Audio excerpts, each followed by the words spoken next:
or 3 more Sundays left with you. I've just had the pleasure of being here in Hawaii from England to get some summer before I go back for summer. To staff for 3 months the DBS, the YWAM DBS, and then I will go back to my own YWAM base, which is right in the very centre of England. Literally, if you take a pin and mark the centre of England, that's where I live. What's that? What city? The city is Nuneaton, which is near Birmingham. But there's a village very close to us called Meriden, which is the centre of England. It's actually, that's the ancient centre. But the modern, using the modern map making, we're actually much closer to the real centre. Can I ask you your last name? Bolton. Bolton. Yes. Thank you. I think I'm here in response to my niece's prayers. My sister and brother-in-law and my nieces and nephew live in Michigan. And they're going on their first ever evangelistic outreach. My niece, who is 14. And she was praying, she told me she was praying that she would be able to see me before she went. So she was praying and praying. And then it just happened to be that the 3 months I'm here, that if I stop in Michigan for a holiday on the way home, my holiday is going to be spent actually going on the outreach with them. So I'm amazed that was such a clear answer to prayer. So when I leave here, I'm going to spend 2 weeks in Michigan and then a week doing street evangelism in Cincinnati. So I'm very excited about that. Evangelism is one of my favourite things to do, which is why I have loved Matthew. So let's have a little look in the very little bit of time we have. Finally, the New Testament. I'm just ready for some breakthrough and some good news and some blessing and some power. So I'm assuming everyone has read it. Yes. Has read Matthew. So tell me some things that you've seen or noticed, or some feedback from your reading.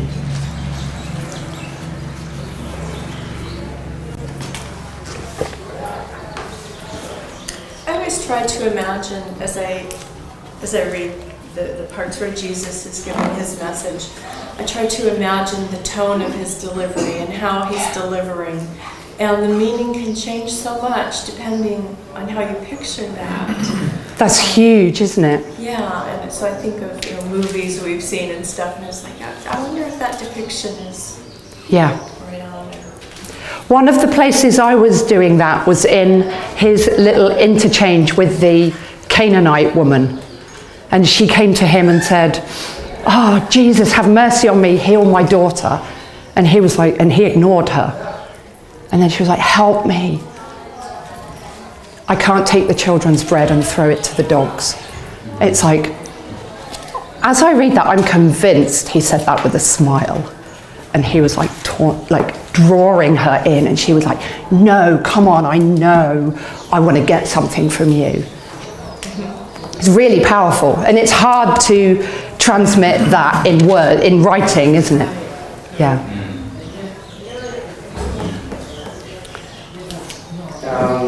I have a lot of questions, but I picked this one because I always kind of hear about. So I'm going to read a piece here. It's in Matthew 26, if I'm not wrong. Start on the 14th, verse 14, but I'm going to just read 14 to 16, but this is about Judas. And they gave him 30 pieces of silver. From that time on, Judas began looking for opportunity to betray Jesus.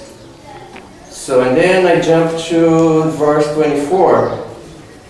For the Son of the Man must die, as the scripture declared long ago. But how terrible it will be Yeah. for the one who betrayed him. It would be far better for the man if he had never been born. So my question is, he was a disciple of Jesus, and he knew about Jesus. I don't know if he accepted Jesus or not, if he was a Christian or not. But in this case, it's a predestination. I don't believe in that. But they say here, he already was picked for do that. How and why? The next verse, at 25, doesn't it say, then Judas, the one who would betray him, said, surely not I, Rabbi. So he calls Jesus teacher. He doesn't call him Savior. He doesn't call him Lord. He only refers to him as teacher. So if you were your Savior, would you say, hey teacher, or would you say, hey Savior? Maybe or not. Like sometimes when you play soccer, for example, somebody call the guy who's in charge coach. Somebody call teacher too. Yeah. So it's depend on the country. So, but this is like a question always bother me because they use this to say no.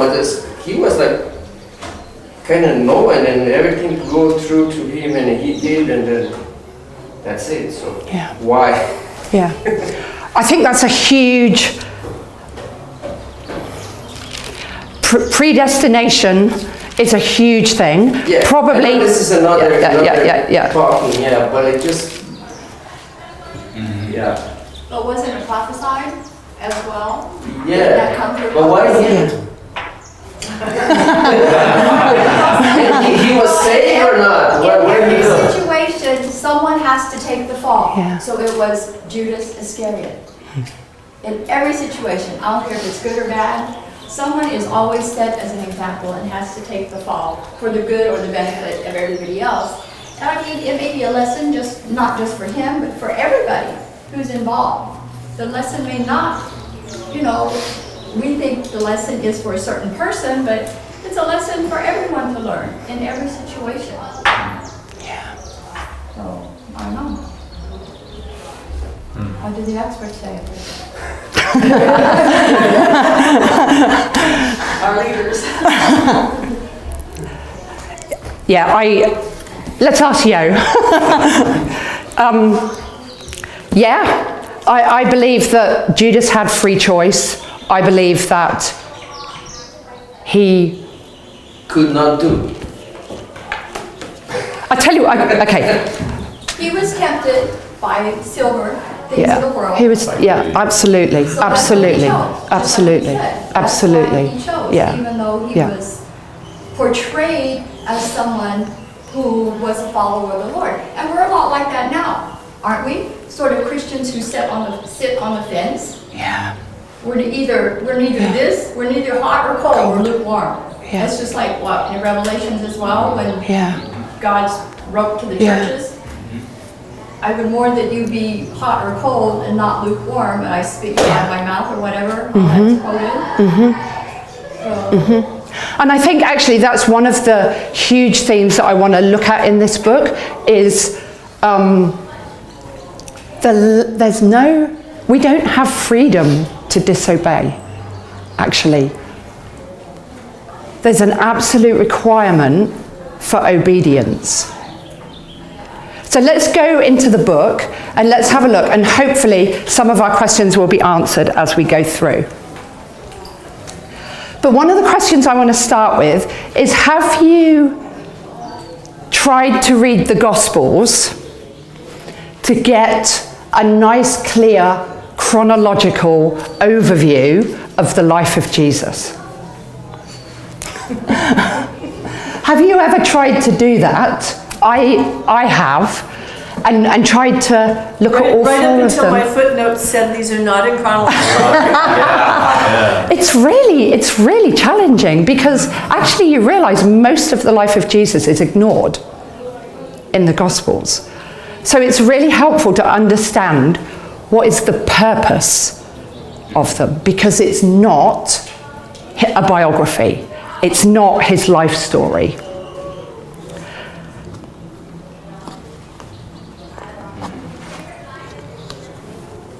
I'll just put that there so the wind doesn't blow my page. The Gospels are written with a different purpose. And it's very, very unique genre. So it's not a biography, but the four Gospel writers are writing to answer a question. And the question is, who is Jesus? Because one of the things I think we cannot have missed is all through the Old Testament and through the message of the prophets, they've been calling the nation of Israel and the nation of Judah, come back into obedience with the law. And come back and avoid the curses and come back into the blessings that are promised in the law. But because there's this rebellion and we have seen the people have been absolutely unable to obey the law of Moses. And so there's been these looming shadows in the future of the Assyrians or the Babylonians. And the prophets have been warning, be careful, the Babylonians are coming. Be careful, exile is coming. Come back into obedience. But they've always finished, you'll notice the prophets always finish looking beyond exile. And they describe in detail all the devastation that's coming. But then beyond exile, there's going to be a time of great blessing. And all the blessings that God wanted to give them, they are finally going to walk in. And the prophets have been painting this picture of this figure. And it's been a little bit here and a little bit there and a little bit there. And it's this mysterious figure that emerges. This coming one. This coming king. And it's almost been like you're looking at it behind a veil. There is this king who is coming after the exile, and his kingdom will finally usher in all of the blessings. And finally, he will be a leader that has got a shepherd's heart. And finally, he will be able to bring you home from exile. And you will be able to walk in all of the blessings of obedience. And even Zechariah told us this coming one is going to be, somehow he's going to be killed. And then his death is going to open up a fountain of blessing.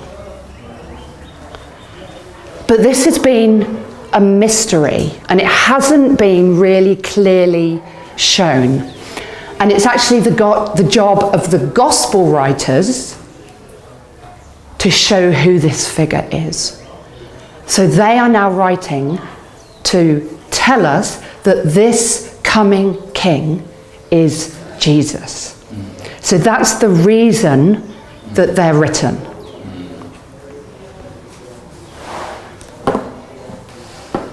Who is this man? And being from England, I see an awful lot of paintings of the Queen. And I know that they're all paintings of the same person. And some of them, I've stood in Buckingham Palace in the art gallery looking up at some of the artwork. And some of them are stunningly beautiful. And some of them that are more contemporary really are not. But what we have is many paintings of the Queen, but they're all slightly different. And I find that a helpful illustration to look at the four Gospels, because it's like they're all painting a different picture of this man, of this king. But they're all slightly different. And they even take his teaching, and Matthew may have this teaching and then this one and then this one and this miracle and this one.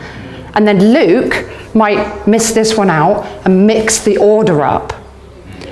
And it's like even the message from the same thing is slightly different in each of the Gospels. And when I realised that, I was like, okay, because actually I had found them really hard to read before just understanding that. So the Gospel writers are using the same stories, but for a different purpose. So, what's the purpose of Matthew? Matthew is written to a Jewish audience. Now, Luke is written more to Gentiles, and the other Gospels are written to other audiences. But the purpose of Matthew is to show that Jesus Christ is the Messiah, this figure that is talked about through the Old Testament scriptures.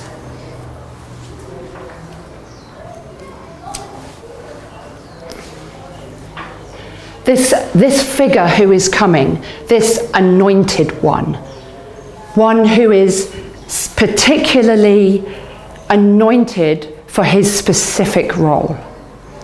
And the Hebrew word for anointed one is Messiah, and the Greek word is Christ. So the name Messiah and Christ both mean this anointed figure.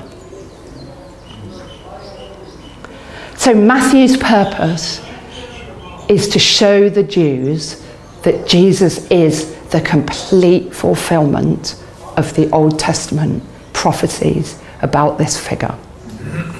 He is the King of the Jews. He is the Son of David.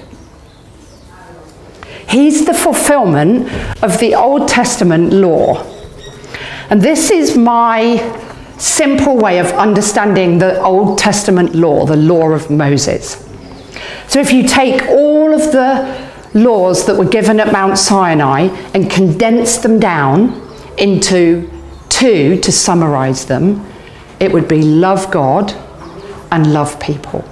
And we've seen this all the way through the Old Testament, how the people were unable to do this. And we saw that built into the law was, if you obey me, if you do this, I will bless you. If you don't do this, I will punish you, or I will curse you. And we're going to see how Jesus is the answer to this. So there's lots of references to the Old Testament, because he's finally going to show us that his kingdom and all the blessing is now here.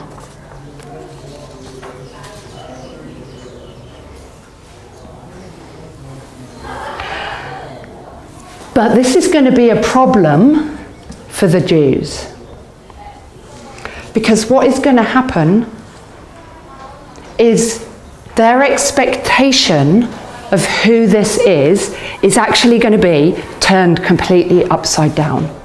And it's going to require a huge shift in their understanding. Because they are waiting for their king.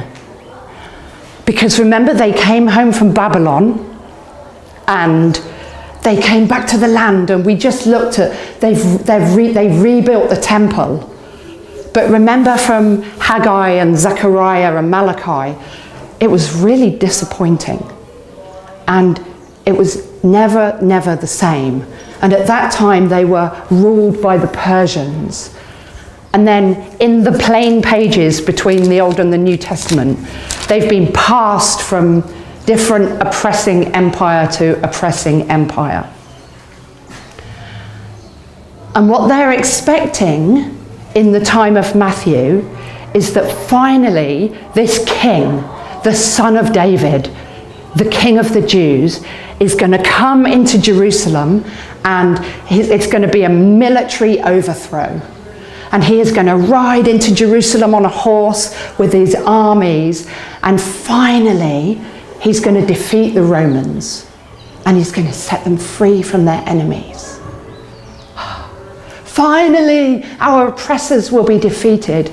We will have a king of the Jews, the Son of David. And he will establish Israel as a free political kingdom. But instead, what is going to happen is he is not going to come and set Israel free from the Romans and establish the kingdom of Israel. What he is going to do is he is going to go right back to the beginning of Genesis, from the true exile, where Adam and Eve were exiled from life and they were slaves to sin and death. And Jesus, the King, is going to establish his kingdom where he is going to set the whole of humanity free from sin.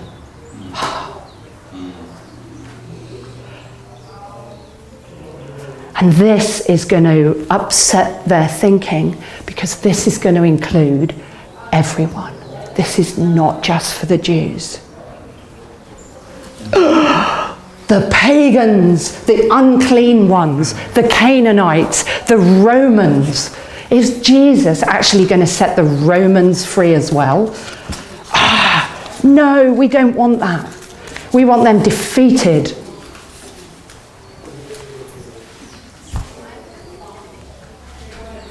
And this king and his kingdom is going to look really different. So one of the ways that Matthew shows us that Jesus is the king is he takes the model we have of the giving of the law before, which is 5 books. Genesis, Exodus, Leviticus, Numbers, Deuteronomy. And he actually, if you look, I think roughly his teaching material is arranged into 5 big sermons, or 5 big chunks of teaching. Now, whether that's a big sermon or small sermons strung together doesn't really matter. But Matthew arranges the material into these 5 big chunks. Now, I'm sorry I don't have a PowerPoint, but I can tell you the chunks. The first sermon is chapters 5, 6, and 7, roughly. The second is chapter 10. The third is chapter 13. The fourth is chapter 18. And the fifth is chapters 23, 24, 25. And you will find that each of those chunks finishes with a verse that says something like, when he had finished doing this teaching, or when he had finished saying these things. And what is the significance of these certain chapters? That they're the blocks of teaching. So you have narrative, you have the story of what Jesus did, and the narrative, and it's roughly geographical, because you see him doing ministry around Galilee, and then gradually he turns and starts to head towards Jerusalem. So it's narrative and stories, but then within that you have 5 main blocks of teaching. And if you look in the source view, you've probably got just big red pages.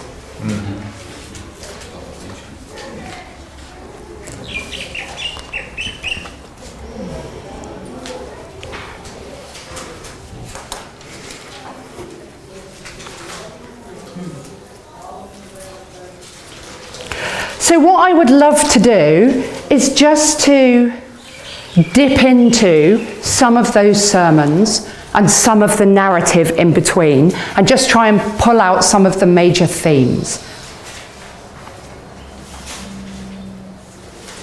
And the 2 themes I want to look at, spend most time on, is the king's requirement for obedience. Because and the second one is healing the sick. Because I am just stunned as I read this book. There is no way you can avoid the ministry that Jesus did of healing the sick. It's thick and fast everywhere.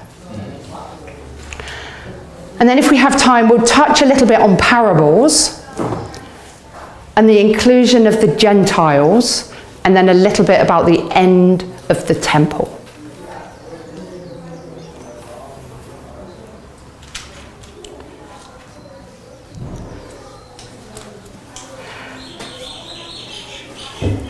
But if we have a look in the first sermon, which is 5, 6, and 7.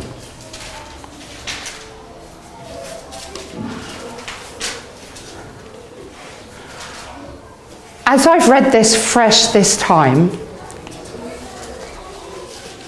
I'm amazed at how this king, bringing in his kingdom, walks in such authority in demanding obedience. And if you have a look at verse 5:17, this is how he's going to interact with this law. Remember, this is the law of Moses. And he says, don't think that I have come to abolish the law or the prophets. I've not come to abolish it, but to fulfill it. And what he's going to do is he's going to take this law that was written on tablets of stone, and Jeremiah has already prepared us for what is going to happen. He's going to take this law that was external, written on stone, with the clause for punishment written into it, and he's going to take it from those stone tablets and he's going to internalize it. Because the people were unable to fulfill this. They were unable to obey this because it was external. But what he's going to do is he's going to put the law inside. And he even says it's going to shine out of your eyes. Your eyes are a lamp. This love, my kingdom, is going to shine from the inside out.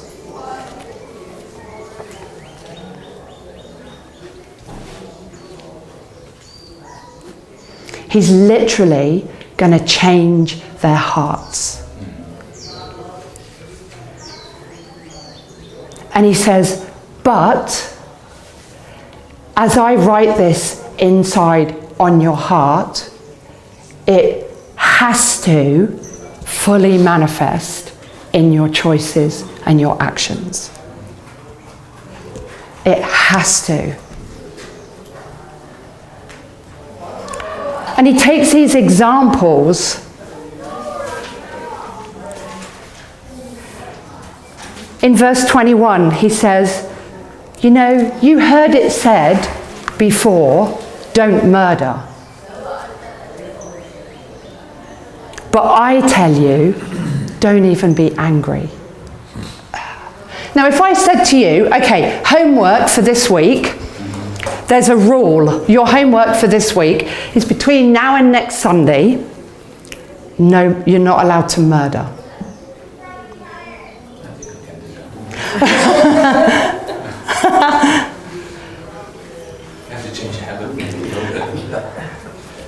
That's actually not that difficult, is it? There's a fairly high chance that most of us would come back having succeeded. But actually, the new covenant is much harder. Yes. The requirement is much harder. Because he says, but I say, now, internal. My homework is don't be angry between now and next Sunday.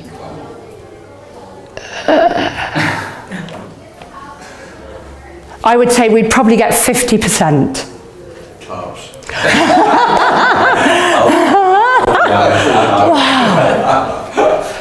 But you see, this is no longer external, it's internal. Because this, you see, what he's describing, he is describing grace.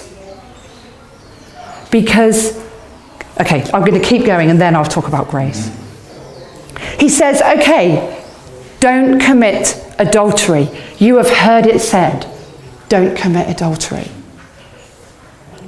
But actually, I tell you, don't even look with lust on anyone else. And even if anything in your possession, even your hand or your eye or anything, if anything leads you to sin, throw it away. Throw it away. Radically remove anything that causes sin. You have heard it said, do not make a vow against this or that. But I tell you, just have integrity with your words. Say what you mean, and then follow through. Let your yes mean yes. That's an area that I am so challenged, because I know sometimes I make commitments I can't fulfill because of fear. Have integrity with your words. Obey. Obey. There's no option. There's no option. And then if we go into chapter 7, in chapter 7 verse 13, he says, the way to my kingdom, the way of life, is actually very narrow and not very many people find it.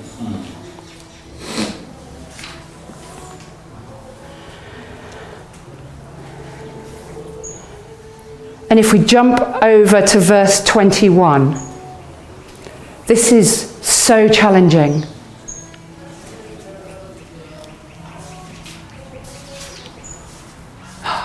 He's the king. He's the king. What does he require? In verse 21, this is what he says. Not everyone who says to me, Lord, Lord, will enter the kingdom of heaven, but only the one who does the will of my Father. And then in verse 24, everyone then who hears these words of mine and acts on them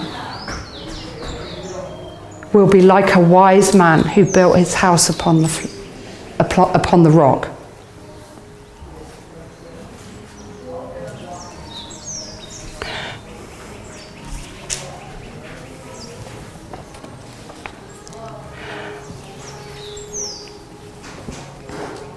And you see, I think he is teaching us about grace, because this is what he did with this law.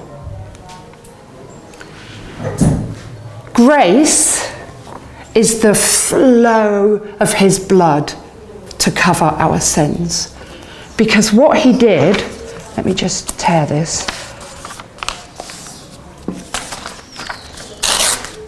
What Jesus did when he became the sacrifice is Jesus actually took the curse. And as he became the sacrificial lamb, this curse from the law of Moses that we have heard about again and again and again in the prophets, all of that wrath of God landed on Jesus on the cross. And he took that curse, and you will read that Paul teaches us about what he did. It says he nailed it to the cross, and it says he made a mockery of the enemy. But grace also includes this. And I believe this is the part of grace that God has been emphasizing to me. That grace is his presence and his power inside me, enabling me to do this. Because the curse is illegal for me now. But actually, the truth is, we have everything it takes because Christ is in us. We are fully able to go from now till next Sunday without being angry. We are fully able to totally and utterly obey Jesus' commands and walk in the blessing.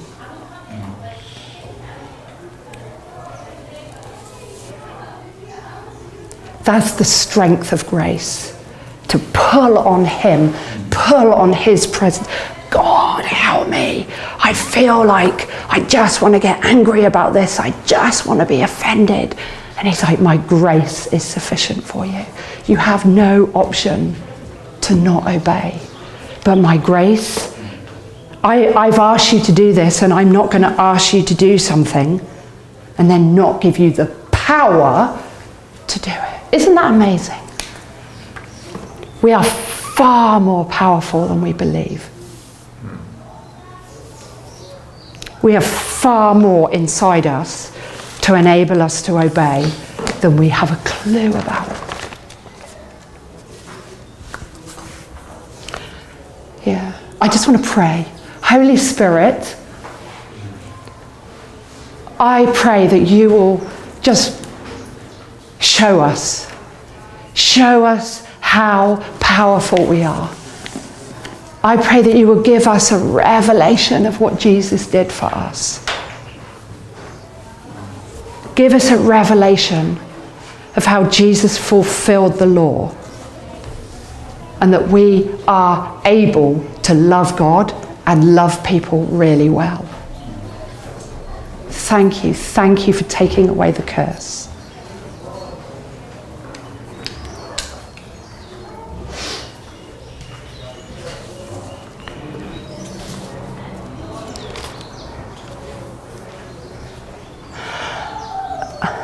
Okay, so let's move on to a narrative passage. So we're leaving the end of chapter 7, and you'll notice in 7:28 it said the marker. Now when Jesus had finished saying these things, the crowds were astounded, for he taught with one having authority.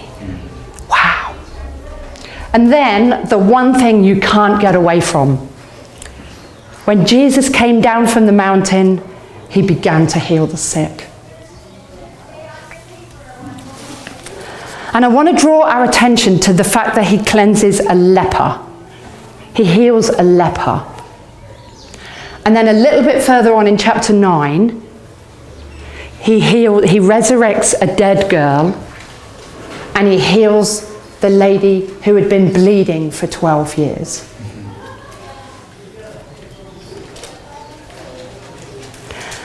And this is really significant now that we have read Leviticus.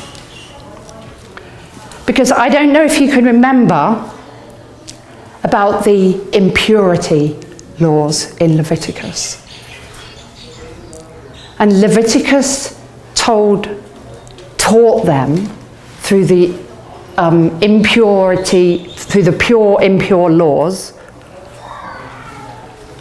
that they were unclean and they were unable to approach God. And they had to go outside the camp if they were unclean, and they had to make sacrifices to get back in. And a really simple way of looking at this is the impurity laws were like a teaching aid to show them that they were dead and they were dying. And some of the specific things that made them unclean was if they had a skin disease. It's almost like a picture of being dead, dying, decay. Life is leaving you.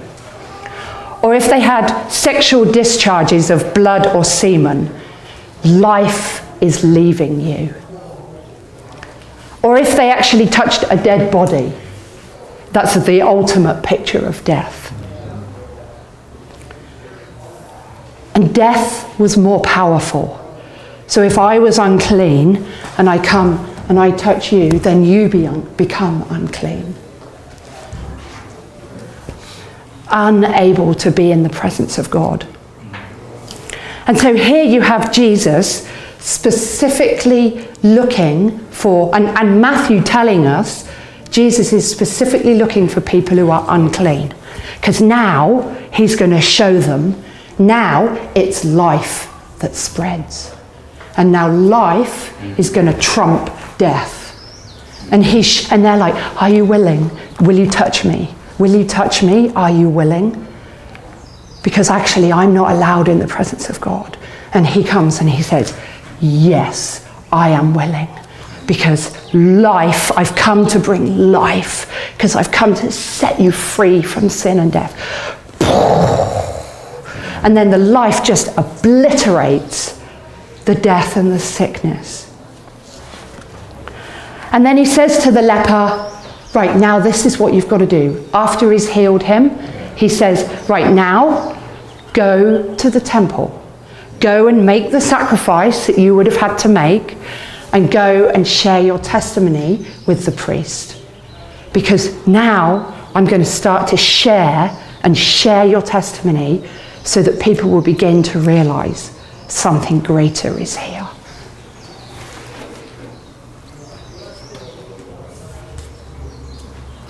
And he does the same for the woman who's bleeding, and he does the same for the dead girl.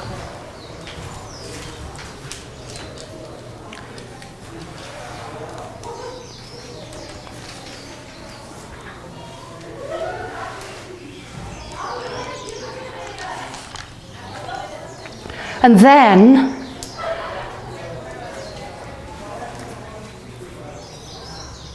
in chapter 9, the end of chapter 9, the beginning of chapter 10,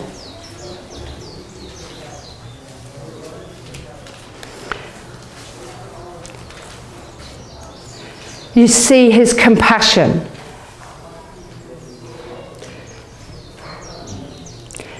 It says that when he looked at the people, they were harassed and helpless, like sheep without a shepherd. And so he is going to show that he is that good shepherd. He is that good leader. And he gets his disciples and he says, right now you go and you heal the sick. Obedience to the king. That's challenging, isn't it? And as I was reading this, I might actually have to finish with this story because I think we're going fast on time. But as I was thinking about what do you want to say to us this morning about this constant instruction to heal the sick? And I had two stories that came to my mind, and I felt like God wants to share them with you. One of them, I was so challenged. I was in a church, and some healings had happened. And one of the testimonies that was shared at the front of the church, this was near my hometown in England, one of the testimonies that was shared was that somebody had a metal plate somewhere in their body. They had some problem with their bones, and they actually had a metal plate somewhere in their body. And somebody had prayed for them, and this metal plate had disappeared. The problem was fixed, and the metal plate had disappeared. And this testimony went out, and it went with such power. And then this lady in the church came straight to me, and she had a little boy with her. And she looked at me and she said, I have a metal plate in my knee and I can't kneel. It means I can't kneel down. She said, if I kneel like this, I can't do it. So I'm thinking, So now, here I am. We say we believe in Jesus. We say we want to obey him. I know she expects prayer for healing, that her knee's going to be fixed. So I took the brave way out, and she had a little boy with her. And I find the faith of children is much easier than the faith of adults. So I said to the little boy, why don't you pray for your mum? And long story short, this little boy put his hand on his mum's knee, and she just knelt down. She was like, I can kneel down, I can do it. He just prayed a simple prayer that her knee would be fixed. And then the little boy said to me, I want healing for asthma. He said, I have asthma and I want to be healed. So I said, again, no courage, no faith. I said, how would you know if your asthma was healed? And he said, if I run, then I will be able to breathe. So I said, okay, just go away and run. Just go outside in the car park and run up and down, up and down, up and down. So off he went, and he came back, and he was like, actually I can, he said, my asthma isn't kicking in. And then the two of them, the mum and the son, went to the front to share a testimony to the rest of the church. And as they were standing in the line to share, the little boy had a scar on his hand, and the scar disappeared. And it just challenges me so much, because I know Jesus wants to heal. And as I was sharing about that asthma, the little boy's asthma, I remembered another story where I'd been teaching in a small group. And I was teaching about how sometimes the enemy dupes us and gets us to believe lies about who we are. And as I was doing this, I saw somebody kind of in the corner of my eye going like this. And I didn't talk to her until the end. But at the very end, she said to me, as you talked about lies and how we believe lies about who we are compared to what Jesus says we are, I felt my asthma leave. And I was testing it. And 2 weeks later, she said, my asthma has never come back. It's completely gone. And actually, I can't stop telling people about Jesus. I can't stop myself. And I felt like asthma was something God wanted to share. So I don't know if there's anybody that has struggled with asthma or has a family member who struggles with asthma. But I believe that Jesus wants to heal asthma. So if that is something, then just get hold of it, or get hold of it for a friend or a family member. Yeah, Jesus, I pray that you will release healing. I pray that if there's anyone in this room who has struggled with any kind of breathing problem or with asthma, that you would set us free. You would set us free to know who we are. Set us free to know how powerful we are to thrive and live and heal the sick and raise the dead.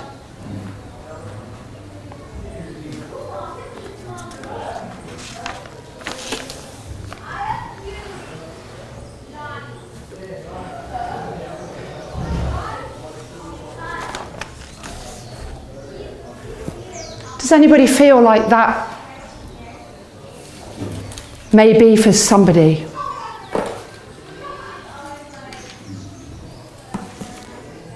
We have a little girl in our church we've been praying for.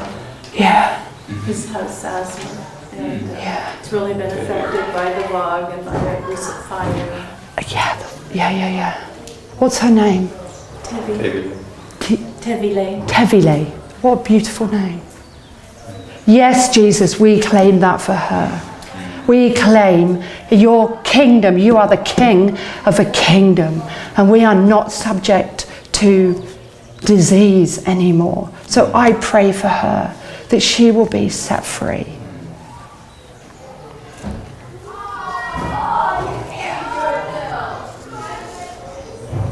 Thank you, Jesus. Bless this little girl.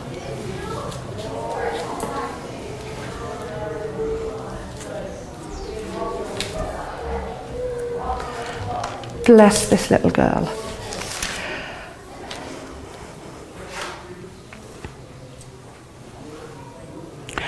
Okay, there's one more. Let's just have a look at parables.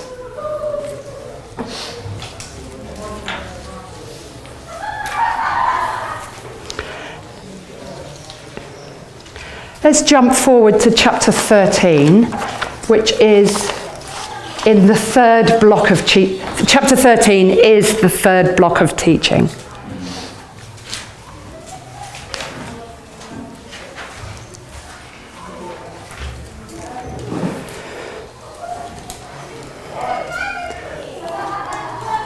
And parables will do two things. Depending on the state of your heart, depending on the condition of the heart of the listener, they will either reveal truth to you or hide truth from you.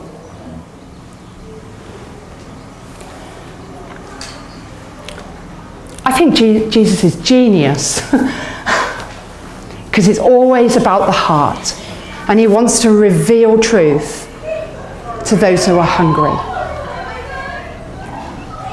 And let's just have a look at a couple of parables as we finish. That's just going to teach us a little bit about the nature of the kingdom. And this is the parable of the mustard seed in verse 31, and the parable of the yeast immediately after it in 33. So chapter 13, verse 31.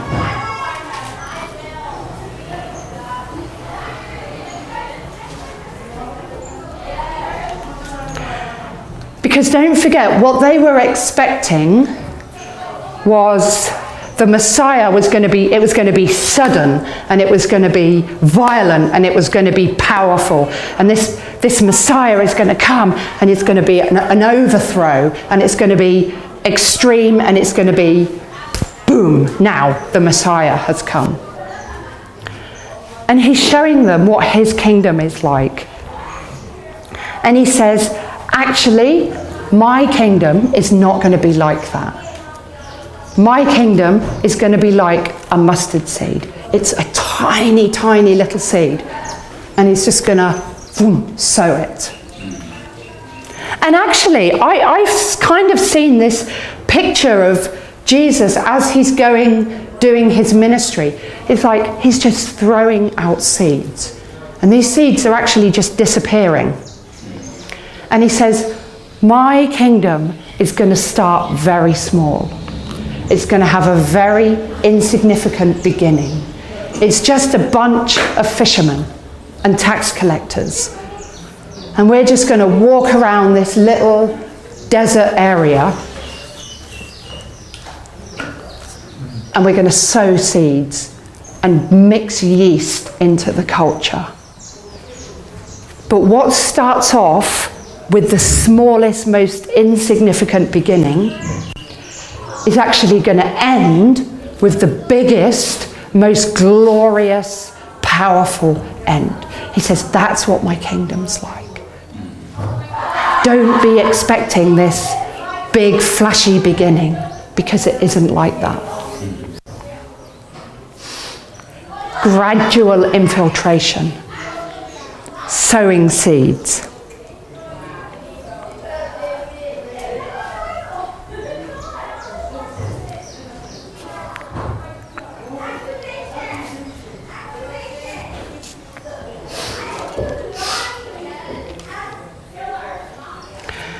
Okay, I'm going to finish, but as you continue to read Matthew, look for also how he includes the Gentiles, because don't forget that this is going to be radical for the Jews. Notice he feeds the 5,000 of Jews And then I believe that my understanding is when he feeds the 4,000, these are Gentiles. And notice how many baskets of food are left over. Notice his exchanges with Gentiles. And notice as the door is flinging open for the Gentiles to be included in freedom from sin, the nitpickiness of the Pharisees is getting stronger and stronger and stronger.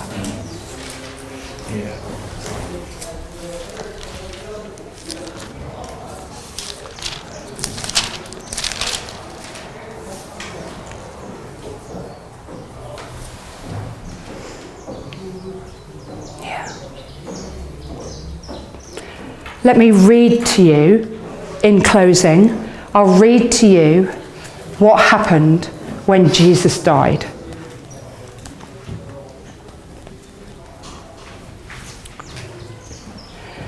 It says, Jesus cried again with a loud voice and breathed his last.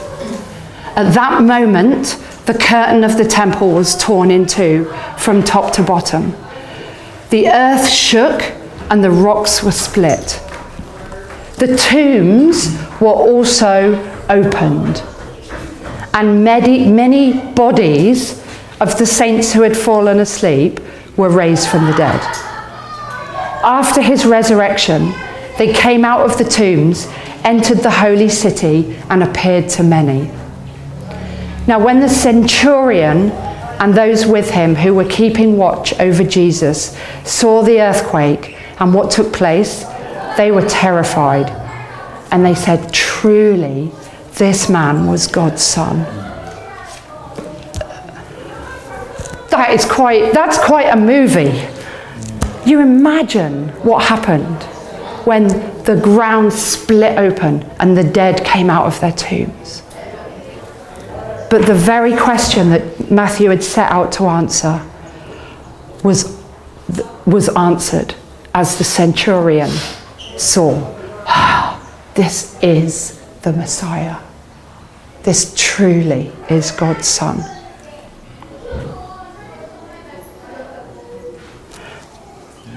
Yeah. So Father, I pray that you would continue to just help us to love the Gospels. Would you show us Mark and Luke and John, different aspects of who Jesus is. Show us who we are as the curse of the law has been removed, and set us up to go into Paul's letters to see what this looks like in our lives. I bless all of us today. I bless everyone in this class to know the power and the love and the delightful King that we have. Amen.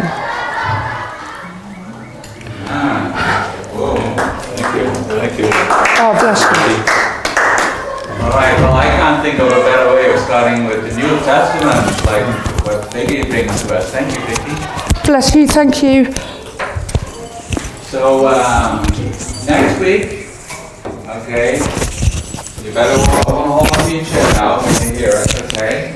We're gonna read Luke and Acts. All right, so Luke and Acts, so we're looking at about 10 chapters a day, and then you'll be able to be ready for next week Sunday. It's the same author writing to the same audience. He's writing to Mrs. Theophilus. So we're gonna like that. So we're gonna combine all of Luke and all of Acts in one. All right. Next. Without getting angry. Without getting angry. That's right. All right. Okay. All of Luke and all of Acts, 10 chapters a day. You can do it.